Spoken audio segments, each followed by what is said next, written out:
reaction to Tesla's earnings call, I want to talk about three things. One is the margins, which is a problem. They're too low and unfortunate, and I would say a disappointment. Then I want to talk about the AI situation with Tesla, the strategy, the way we see it. We believe there's a massive misunderstanding in the market, which is understandable. Sorry for that, mix up of words. It's understandable. I think people don't quite see the potential for end-to-end trained robot strategy. Musk mentioned something about the fact that they are going across all kinds of robotics, robotics instances, and not just specific tasks. And that's really very much along the lines of what we think should be done as a robotics company because of the transfer learning potential. And then lastly, I want to talk a little bit about the energy business, which is actually very interesting. And it's one of those things, I paraphrase Rob Maurer here, that it's one of those things that people don't quite understand. And it's not the first time in Tesla's history that we have a business that is not understood by the analyst community. So I'm going to talk a little bit about that because I think it's interesting. And I want to caveat this right away because one of the things this call has shown is that we only talk about the future and the potential, right? And we're not really focusing on what is there right now, and that's why the stock is suffering. And the reason the stock is suffering is because the current business, if we split Tesla into current and future, then current doesn't look as good. The future looks great, and that hasn't been always the case with Tesla. There's been times when the current business was going in leaps and bounds, and then there was all the future potential. So we don't have that right now, and I think we want to talk about this in the context of the markets. This is an Uningram podcast. It's July 24, 2024. This is Cryptelco. For the day, the fund is down roughly 11%. We're estimating because of the after-hours market. We're right now in Iceland and Europe, so the market is not open yet. It's morning here in Iceland. However, we estimate down about 11%. The market down 1%. For the year, we are up 11%. The market is up 16%. We're underperforming by 5%. These are estimates. Things could change. So let's talk about the margins. They came in automotive margins around 15%, which is disappointing. And the reason they're 15% is because Tesla is pushing volume growth and lowering ASP. ASPs came down about $750 per car, which is roughly 1.5%, and costs have not come down that much, and therefore we have margin compression.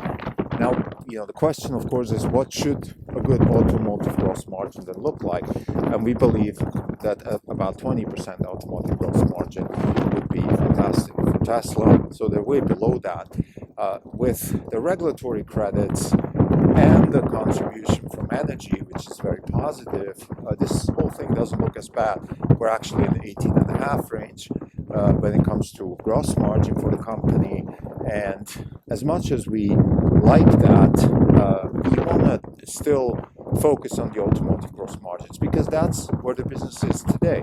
They're selling cars. They're making money with cars. So we're pricing in a potential for an electric car company. And yes, I know there's a lot of caveats. We're going to talk about them later on with AI and energy, meaning positive caveats that we could say, look, it's unfair to price this company like a car company because they really aren't. Now, to be fair, it's obviously not priced as a car company. This company is worth about 8 times sales, maybe 7 times.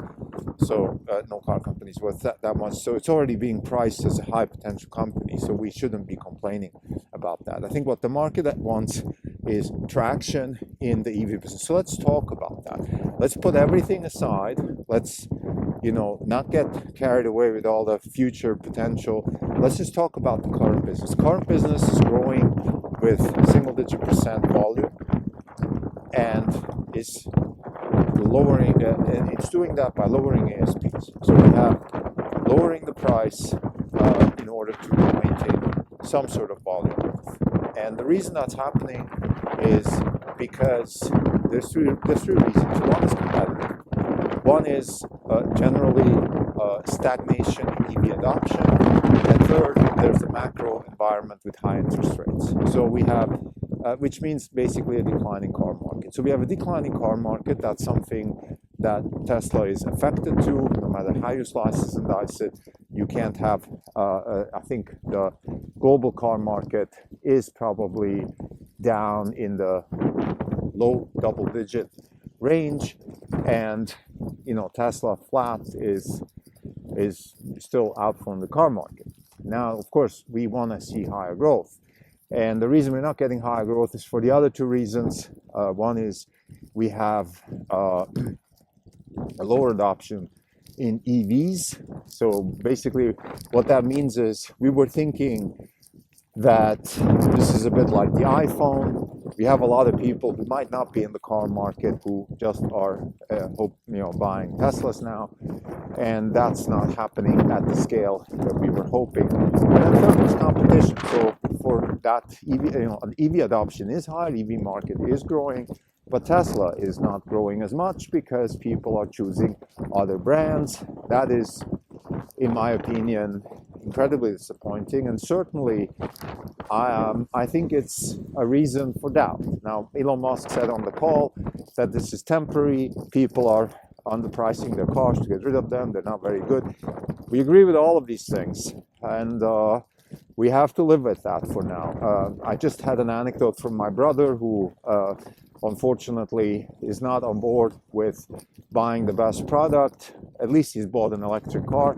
So he bought an electric car from Volkswagen brand, and he had some issues, and it's just proof of the point that the quality of these cars is just not nearly where it should be. The pricing is at this point also not competitive with Tesla, but it's hard to convince people otherwise because there seems to be other consideration, maybe political, maybe just people personally not liking Musk. So things like that seem to matter, at least at the big macro scale.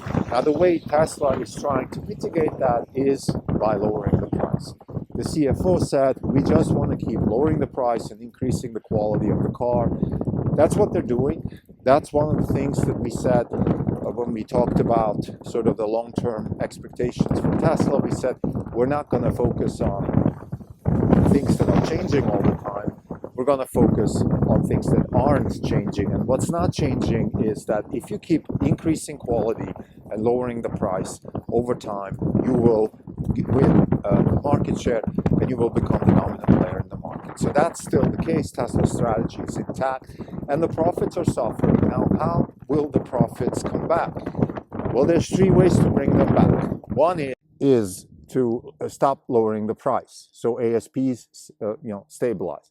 Second, we lower the cost. We keep lowering the cost. And third is we add optionality like FSD. Now let's talk about the ASP situation. The ASP situation, in our opinion, is a situation where we want to maintain volume growth, and therefore we have to lower ASPs to the point where we can keep that volume growth in order to keep the factories fully functioning. I think that's something that Tesla will keep doing for better or for worse. It's a good strategy because what you need in industrial business like Tesla, that is also, and I'm going to add this later on, but also interested in having a high installed base, that strategy makes sense. Now, that brings the second point, lowering the cost. And I think cost structure is coming down. Right now, the problem with the cost structure is Cybertruck for two reasons. One is Cybertruck itself is still a high drag on cost. In other words, it's, we have per Cybertruck negative gross margins, so that is impacting gross margins as a whole. And then we also have the 4680, which is, in my opinion, related to the Cybertruck business. And the 4680 is an interesting situation because we have discussions now about dry coating anode and cathode. And without going too much into the weeds, you can think of it. You can think of this like a massive reduction of cost per cell. in particular also capital intensity per cell. This is something they spoke about on Battery Day. So these things are in the works. I think that's actually a positive that hasn't been picked up by the market enough, that we have still the narrative, at least the narrative, that Tesla is has the intention to compete head-to-head with other battery suppliers and deliver lower cost and lower capital intensity per battery or per car or per solution. That's important. I think that's important for two reasons. One is, of course, it will improve the margins of Tesla, and second, it will keep the other suppliers on their toes. So Tesla is not dependent on some breakthroughs in China or Korea for better battery costs. Tesla has that in their own hands, and I think that is a massive, massive positive that we should be appreciating. And then third, meaning the third way to improve margins is by adding services, accessories to the car when it's sold, in particular, of course, FSD. So there's opportunities along those lines. We don't want to get too excited because, again, this talk here, this episode is more focused on, or at least this part of the episode, where we talk about the margin situation of the company. Let's say we want to make sure that we're talking about current issues and not future potential. But to be fair, FSD, in our opinion, is a current thing. This is not future potential or anything like that. It is a current thing. It is there. The product is there. You can have it. I bought it. It's great. It's worth it. So there is potential for improvement on that and higher attachment rates, particularly in China. I think that's something also we shouldn't underestimate. Europe, I'm a bit skeptical, but also in Europe, you could have countries, let's say in Scandinavia, in my opinion, they will adopt it faster than you have, Germany and Switzerland, places like that, which will probably take their time. Now let's talk about AI. The way we see the AI strategy of Tesla is taking advantage of recent advancements in robotics that we've spoken about at length, in particular in the context of CVPR, and that is the opportunity to take advantage of transfer learning. That's really, in a nutshell, what we're talking about here. Now, what does that mean? You have FSD, and you solve the FSD. And now you can take that and apply it to Optimus, and you can use that to enhance Optimus capabilities. And it's transferable because in a sort of lower dimensional representation, the problems that you're solving with FSD are the same as you're solving with Optimus. What that means in a nutshell is that you have a navigation problem that you can solve through the algorithms that FSD is solving. Clearly, that's a navigation problem, and you can do the same with Optimus. Optimus is in a sort of lower representational space, a navigation problem. That's where we see the AI strategy going. It's a end-to-end, large model, general, lots of data, and end-to-end training. This is kind of the path. There is not a lot of indication right now where Tesla stands in terms of Optimus, but we know from our own experience that with FSD, they are very, very far. They've solved some really interesting problems, general problems. So the car is able to apply problem-solving solutions in general situations, and that is transferable to other types of robotics embodiments. I think we've spoken about this in the context of Avinav Gupta. We've spoken this in the context of Sergey Levin, CVPR. DeepMind's doing work on this. So everybody is on that same page. Musk is, of course, pushing the business and engineering side of things. And that's where we see the long-term potential for AI. That's also why training is so required. Let's talk a little bit about training. So there's this confusion. Well, if you're not compute constrained, so why are you adding more and more GPUs? And the answer is, of course, we're not compute constrained for now to have unsupervised FSD, but we want to keep improving. And we also want to keep training larger models with more general application potential and more data. And therefore, we just need more compute. That's kind of in a nutshell where things stand.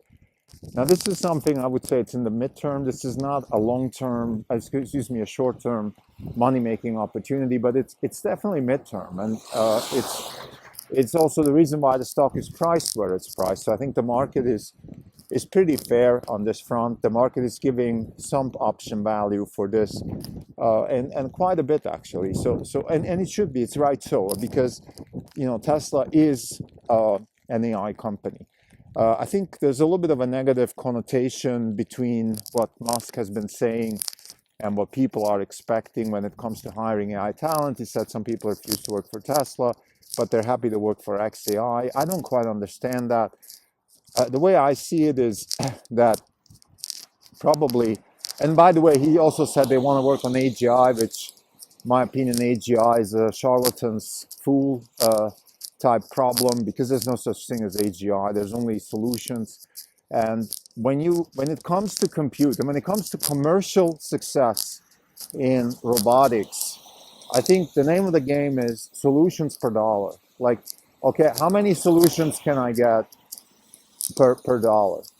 And then, of course, you can weigh that a little bit with the economic value. But in the beginning, the economic value will be limited. So you're going to be cost constrained. You're going to, once you start deploying the first fleet of Optimus robots, they're not going to immediately bring you lots and lots of dollars.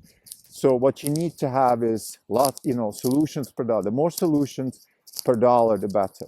And then you can start deploying them. You can then learn from them, get better, and start improving the same way or similarly, like when you had FSD. If you think about the trajectory of FSD, it was also solutions per dollar. Like autopilot was the first solution, was a good solution for the amount of dollars that were necessary. It was okay. And then you kept growing and growing, and now we have FSD 12.6, which is a vast amount of solutions per dollar. And it, in my opinion, also should be commercializable. It might not be. We'll see where that goes. We obviously believe that the product is viable. We believe that the product has value as users of the product, not as investors. As users of the product, we're incredibly positive on FSD, and that's because it offers plenty of solutions per dollar. Now, per dollar in terms of what we're paying for it, because right now we're paying nothing for it. We're paying $1,200 a month for it. Okay, fine. But, $1,200 a year for it. But given the amount of value it's adding to us, this is a worthwhile investment.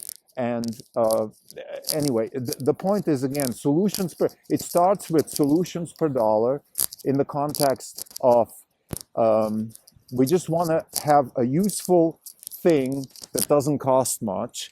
And then we want to add usefulness faster than we add cost. That's kind of the way we see this going. There's the conversation about commercial success. I guess I want to finish my conversation about AI again with the really most important takeaway in the AI research community and the AI research that we've been doing is that the commercial success of robotics is predicated on delivering, on maximizing solutions per dollar, which translates today in the current architecture framework that we're working in tokens per dollar. So these things are related. The last thing I want to talk about in context with the call is the energy business. And I think that's an interesting side of the business because of the following reasons. When we have energy, when we talk energy, what we talk about in general is electricity and also the hydrocarbon complex that is primarily used for transport and heating. So electricity for factories and home appliances, and hydrocarbons for transport and heating. Now, what is Tesla adding here? What is the Tesla energy business? Is Tesla building power plants? No. Is Tesla building drilling for oil? No, obviously not. So what Tesla is offering is storage. Storage, which is helping to smooth the energy production. And why is that important? Because if you have the current energy infrastructure has to have roughly 2 to 2.5x potential of production than what is the steady use of it. And the reason for that is that you don't want to have blackouts when it matters the most. So there's situations in normal sort of course of almost any country that you have massive demand for energy that you need to fulfill. It's a bit like the Amazon AWS business, right? But how did the Amazon AWS business come to be? Well, you had this massive surge in transaction volume around Christmas. So Amazon built out this huge infrastructure, and then they started renting it out throughout the year. So you have these peak performance type requirements that throughout the year are not being used. And the way that Tesla energy business can be leveraged is exactly by saying, look, you can have, let's say you have 3 power plants and you use 1 power plant only for peak time. But if you add storage, which costs you only half the amount of the power plant, you can get away with 2 power plants, because the 2 power plants can produce at capacity all the time and store the energy that is not needed and then use it at peak time. This is, in a nutshell, what he was saying. And I think this is important. This is something that the energy transition requires, because what we want to do is we want to get away from hydrocarbons. So we want to decarbonize the energy infrastructure. Why do we want to do that? Because number one, it seems to help climate change, but that's even not the most important reason. The most important reason is just flexibility, right? We don't want to depend on hydrocarbons. With electricity, we have a lot more options. We have nuclear, we have gas, we have solar and wind, and potentially even, fusion and stuff like that. So we can innovate a lot better along the electricity value chain than along the, hydrocarbon value chain. That's why we want decarbonization of the energy infrastructure. Now, having said that, why are we?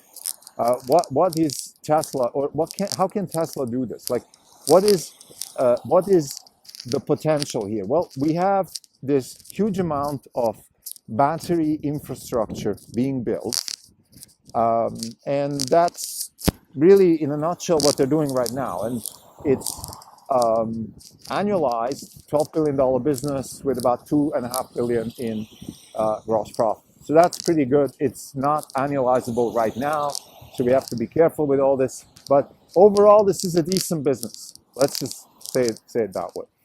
But what's more important is, where is this going? How can this business become an interesting technology business? Because right now it is definitely on the path to become a commodity business. This is something that Chinese and Korean competitors can do too. They can build cells and pack them into mega packs and sell those mega packs to utilities. So the way this can be solved is, let's go back to solutions per dollar, right?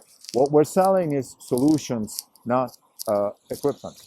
And this sounds like a marketing gig, and sometimes it is, but it's really important, because when you are a city or a county or somebody who buys electricity infrastructure, which is usually a county or a city, places like that, you really only care about solutions. And the solution in that sense could be, for example, that you want to have a software stack on top of the actual equipment that manages demand and supply of electricity at any point in time. So this is really where we believe Tesla is going. They said that on the call. And it's not just, this is definitely necessary. Because if you have a situation where you have a bunch of batteries and they are not fully automated, and they don't have the ability to react to, let's say, voltage differentials and things like that at the time required, then they lose their value. The energy podcast that we're listening to with two guys, the French guy and the Irish guy, forgot the name of the podcast, but they talk a lot about that. They talk a lot about energy storage and the infrastructure and the potential, and the key to the transition to decarbonization is to have a more efficient grid that is better utilized, and to have less dirty power that can be substituted with actually renewables, or even things like nuclear power and things like that. But then add storage to it. Storage is the key, because storage, like in the computer world, before memory and storage prices came down, computers in general were confined to mainframes. And that was fine, but of course it was absolutely inefficient. And the explosion in computers, and then later the internet and AI today, and mobile phones, all was predicated, has been predicated, whatever terms you want to use, on lowering the cost of storage. And the same is applying to energy. So to summarize this part of the episode here, we believe that this is something that we should be paying more attention to as investors. Rob Maurer said it in his discussion of the call. This is definitely something that we'll see people not understanding, being confused about. The same way we had early, car analysts not understanding EVs and not understanding software, now not understanding AI. So we have this constant catch-up of the analyst community trying to wrap their arms around what is actually Tesla doing, what is the value add, what is the potential, and this is definitely an interesting aspect of the business. It's not going to make a massive difference, but it is going to move the needle, because the demand for this product and services is, in our opinion, only going to increase. I'm in Iceland right now. I can see this island absolutely constrained with almost any kind of resource you could think of, except one, which is geothermal. They have plenty of that.